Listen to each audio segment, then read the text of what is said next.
What up, everybody? And today we're going to go live about downtown Austin. This is an interesting episode for me because I fixed my tool, so now it's so much more fast, and I hope I can show a bit more content because of that. Let's put an intro and start the stream.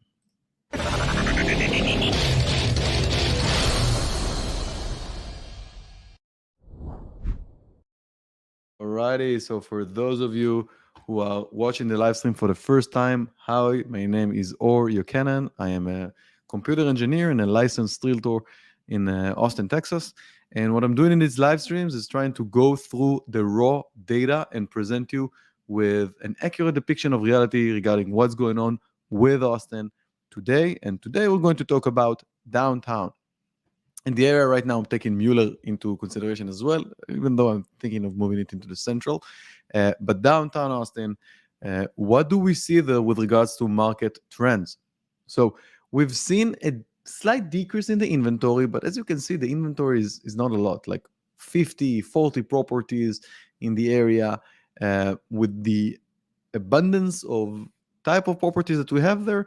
I'm kind of surprised by it. I would think that we'll see a bit more, but actually we don't see much inventory.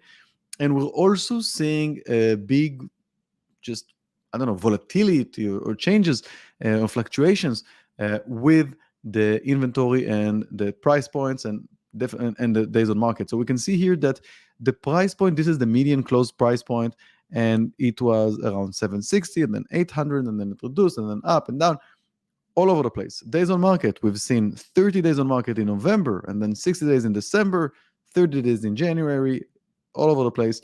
And we're seeing that right now it's more stable around 30 days on market. This is not super hot, right? When we compare it to other areas that we've seen in Austin, 30 days on the market, it's not really impressive. Like we've seen other regions being significantly hotter than that. What about the price per square feet? That is, the indicator that is more important. And we are actually seeing, comparatively to other regions, that this area in downtown wasn't really affected or not as affected by the decrease in prices caused by the capital be getting way more expensive because of the interest rate. So I said a lot of things. I'll try to narrow it down. When we look at downtown Austin and we look at the trend over time, we did not see a big decrease in prices, a big dip, or as big of a dip compared to other areas in Austin. I find it really interesting, and it's really important to understand the downtown area behaves differently than the rest of the market, and it makes sense. It's the area with the most amount of demand. What are we seeing with engagement?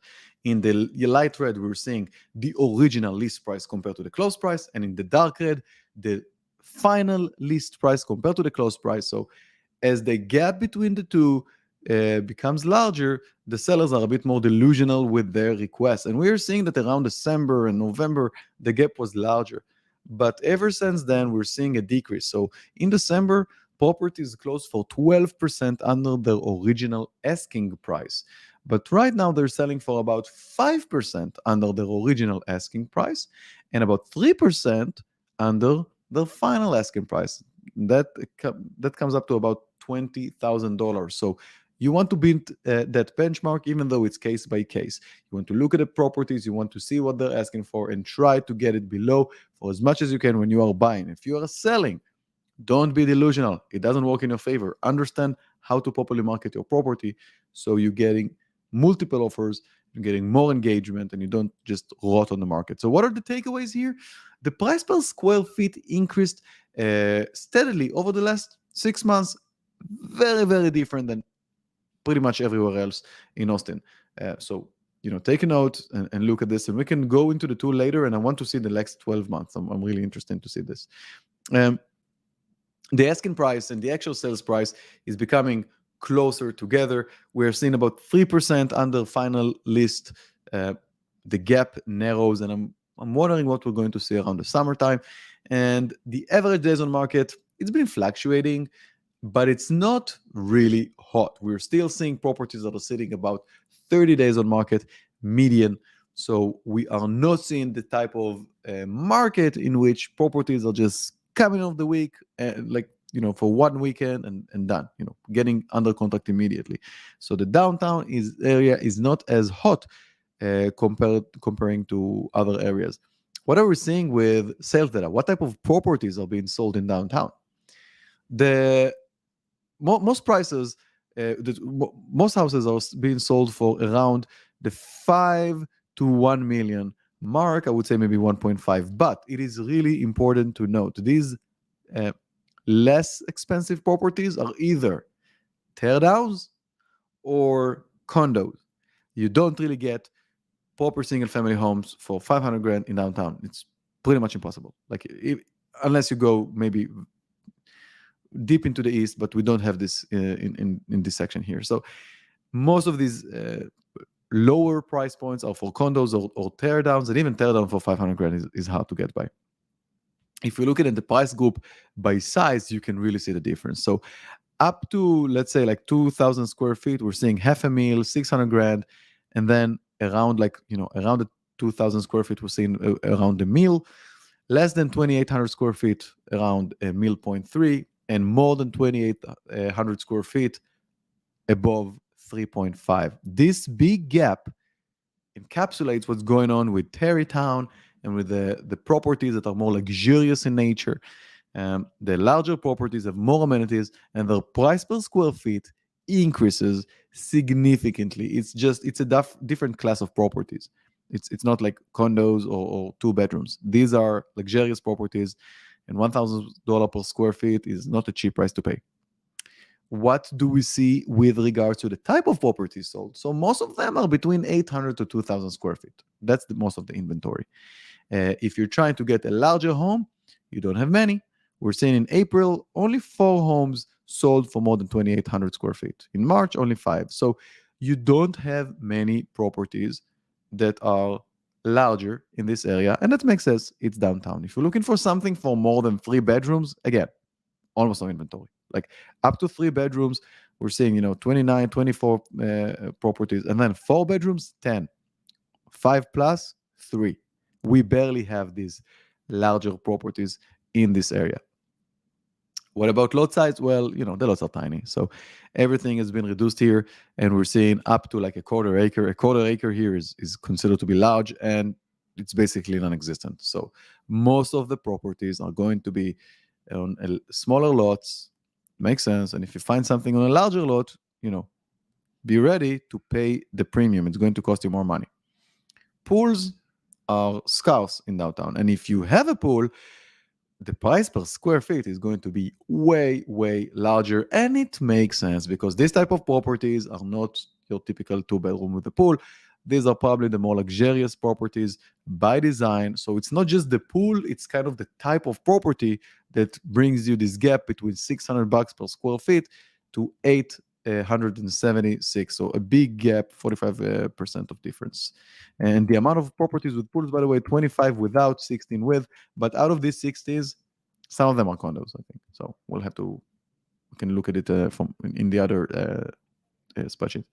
And properties by year built, we see new properties, above 2020, but most of them are within the old range of before 78 or even before the 50s, and the newer range of more than 2000. And then in the mid range, you don't really get any properties. So either it's like newer construction or really, really old. So what are the takeaways? Most of the properties are on the smaller side, 2 to 3 bedrooms, condos, high rises. These are the majority. You don't have many single family homes. When you try to get a single family home, the space is coming at just a really big premium. Makes sense. It's downtown. If you want to live in downtown in a big home, you're going to pay for it. If you're trying to get a very small property, you might get it for under 500 grand if it's like a tiny condo. But typically, expect to pay 800 plus, maybe like 1 million plus for these type of properties in this area. So I remind you, we are going through all the areas one by one, covering them, and then the month ends and we're doing it again. So if you're interested in real estate in Austin, come join us. And the other thing I want to show you is the tool. So now I'm going to go over to the tool and see, what exactly can we show you from from a more deep perspective. So what we're seeing here, and I updated it a bit so I can change it up, but I can create whatever I want. I can go and look at whatever data that I want. So if you have any type of questions, please ask me in the comments. So for example, I wanted to look what happened in downtown for the last 12 months. So if I'm looking at downtown for the last 12 months,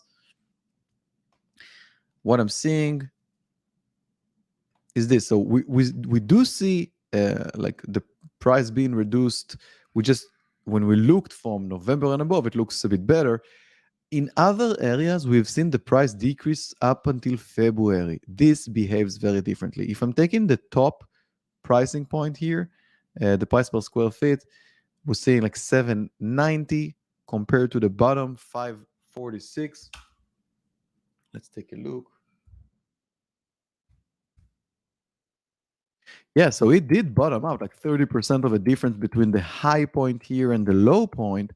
But then we're at 646 now. So if I'm taking the high point of 790 compared to 646, 790. So we are right now about 20% less than peak. So yeah, we definitely decreased. But the peak here, as we might be able to tell, like it's unique. So we have this trend that we're seeing, and this is like a local maximum. I wouldn't even use this. So I think the actual peak should be here in the 720.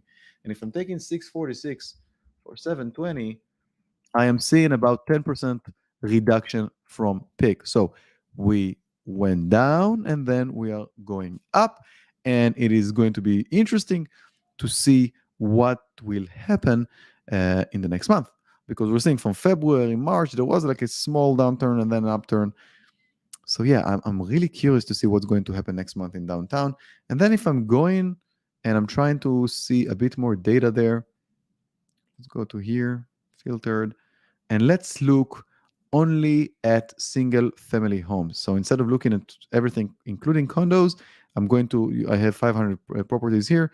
I'm going to look only at single family homes. How many properties do we have? 200. So about 40% of the properties are single family. And how do they behave? Do they behave differently? So if I'm coming back here, so it's interesting. I do see more stability in the SFR section, but then it's shooting upwards here. So this looks a bit like this resembles more like the typical market I'm seeing in Austin. So I'm thinking of the condos and maybe the way they're being sold, the way that we have like new condominiums that were closed now, but the actual contract took place maybe like a year ago. Maybe this is why we're seeing more stability in downtown, because the way that deals work is different. We can also see here this uptick. Don't like disregard this, like it's smaller properties in average. So these are the prices we're seeing. So up to 624 compared to 730. Yeah, this is more like what I'm used to see. And if I'm looking only at condos,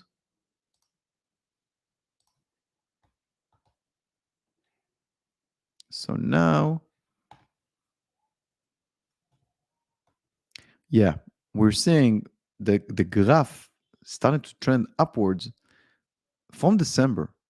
Very, very different than the market. So typically I'm getting this question about like, hey, or like condos compared to single families, how differently do they behave? So we can literally see how they behave differently in this area. And mind you, we can look at this type of data everywhere. I have all the data. So if you have any questions about another area in Austin, let me know. I can show you everything. If you are living in an area, in a neighborhood, and you want to know how much your neighborhood is trending or your house is worth, you can ask and I can share with you everything. I'll do one more query here to kind of see. So if I'm removing this, if I'm looking at only single family homes, and I want to look at the luxury, like the more luxurious homes. So let's take a look at all the properties in downtown above 2,500 square feet.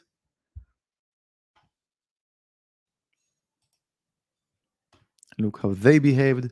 Did they took a big dip? Wow, look at the volatility here. So we're not seeing tons of transactions. 5 homes sold in April, 5 homes sold in March, 2 and 2 in February and January respectively, 1 here. not a lot of inventory. This is why you see it fluctuates so hard, because you have less transactions. And the price point is interesting, but again, not enough transactions. But we can see that the price point here has been kind of, I can't call it stable. It's so different because we don't have enough data. So unfortunately, when you don't have enough data, you get this type of weird graphs that doesn't really help you all that much. But if I'm looking at the type of properties sold, the house specs, so for this type of properties, I'm seeing an average size of 2,800 square feet, 4 bedroom, 3 bathroom. That's kind of what's going on in April and March. And these cost 1.3 to 2. Yeah, all over the place. So what it tells me is, don't trust the data. You need to look at it case by case, because you just don't have enough properties to show in order to understand the trend. All right, that is pretty much it. Thank you. If you've watched this video in Facebook or LinkedIn or YouTube, whatever the case may be, please consider liking it or sharing it if you find information useful. Consider to come to the next live stream, especially if it's in an area that you are more interested in. Like I told you, I can show you everything, every type of information that you want. Don't just go into this YouTube videos that just tell you whatever agenda they have in mind. Let the data speak. The data doesn't have any type of agenda. If you're moving to Austin, if you're considering to invest in Austin, reach out to me. I'm a real estate agent. I have a company. We're doing this end-to-end approach, very data-driven, very analytical in nature, and I hope that some people will find it useful. Thank you for watching, and I'll see you in the next one.